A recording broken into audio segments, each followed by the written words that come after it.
ప్రధాని మోదీ గారి digital India ఒక పెద్ద జోక్.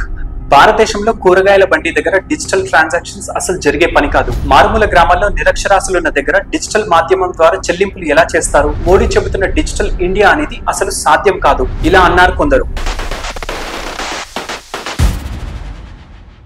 ప్రముఖంగా కాంగ్రెస్ కి చెందిన నాయకులు డిజిటల్ ఇండియాకి వ్యతిరేకంగా ఎన్నో స్టేట్మెంట్లు ఇచ్చారు. మీకందరికీ తెలుసు, కాంగ్రెస్ నాయకులు పదే పదే ఇలా అంటారు, ఈ దేశానికి కంప్యూటర్లను తీసుకొచ్చింది మా కాంగ్రెస్ పార్టీనే. 1980లో రాజీవ్ గాంధీ గారి చొరవ వల్ల ఈ దేశంలో కంప్యూటర్ యుగం మొదలయ్యింది. అసలు కాంగ్రెస్ లేకపోతే ఈ దేశంలో కంప్యూటర్లు వచ్చేవే కాదు. ఇలా తమ గొప్పతనాన్ని ప్రచారం చేసుకుంటారు కాంగ్రెస్ నాయకులు. మరి అదే కాంగ్రెస్ కి చెందిన మాజీ కేంద్ర మంత్రి చిదంబరం గారు 2017 ఫిబ్రవరి 7న పార్లమెంట్ లో డిజిటల్ ఇండియాపై వ్యంగ్యంగా మాట్లాడుతూ, అసలు ఇది భారతదేశంలో సాధ్యం కాదు. నిరక్షరాస్యులున్న గ్రామీణ ప్రాంతాల్లో ఇంటర్నెట్ సేవలు, విద్యుత్ సదుపాయం లేని చోట పాయింట్ ఆఫ్ సేల్ మెషిన్లతో ఆలుగడ్డలు, టమాటాలు ఎలా కొనగలరు? కాబట్టి అసాధ్యం కాని డిజిటల్ ఇండియా పేరుతో మోదీ అబద్ధపు ప్రచారాలు చేసుకుంటున్నాడు అంటూ హేళనగా మాట్లాడారు. What kind of a false picture that you are present? అయితే ఇక్కడ మనం కాంగ్రెస్ ని ప్రశ్నించాల్సిన ముఖ్యమైన విషయం ఏంటంటే, రాజీవ్ గాంధీ గారి హయాంలో కంప్యూటర్లను తెచ్చి కాంగ్రెస్ పార్టీ అసలు ఏం సాధించింది? భారతీయుల్లో డిజిటల్ లిటరసీ లేదు అని ఇప్పుడు మాట్లాడుతున్న కాంగ్రెస్ నాయకులు మరి కంప్యూటర్లను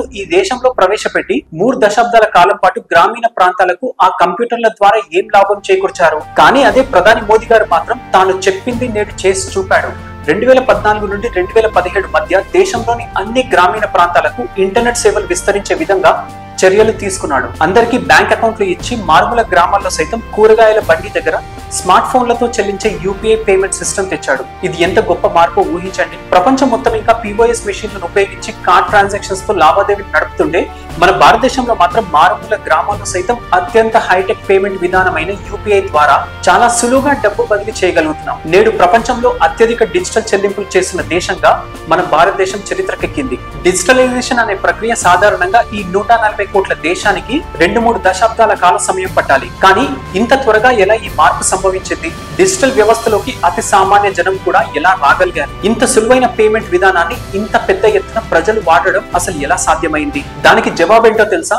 డిమానిటైజేషన్. నిజానికి డిమానిటైజేషన్ అనేది ఒక స్వచ్ఛ భారత్ లాంటిదే. ఇది వరకు ఆర్థిక వ్యవస్థ మందగమనానికి అసలు కారణం దేశంలో డబ్బు యొక్క కదలికలను ప్రభుత్వం గుర్తించే విధానం లేకపోవడమే. ప్రభుత్వాలు బడ్జెట్ ని ప్రవేశపెట్టాలంటే డబ్బు ఏ విధంగా దేశ అవసరాలను తీరుస్తోంది అని ఖచ్చితమైన లెక్క ఉంటే ఆ తర్వాతి వార్షిక సంవత్సరం కోసం ఖచ్చితమైన గణాంకాల ఆధారంగా చాలా సులువుగా బడ్జెట్ ని ప్రవేశపెట్టొచ్చు. అయితే 2016 నోట్ల రద్దు అనే ప్రక్రియ పాత పద్ధతులకు వీడుకోలు పలికి కొత్త పద్ధతులకు శ్రీకారం చుట్టే ఒక స్వచ్ఛ ఆర్థిక భారత్ కార్యక్రమం లాగా పనిచేసింది. డిమానిటైజేషన్ వల్ల ప్రజలు డిజిటల్ అవసరాన్ని త్వరగా గుర్తించగలిగారు.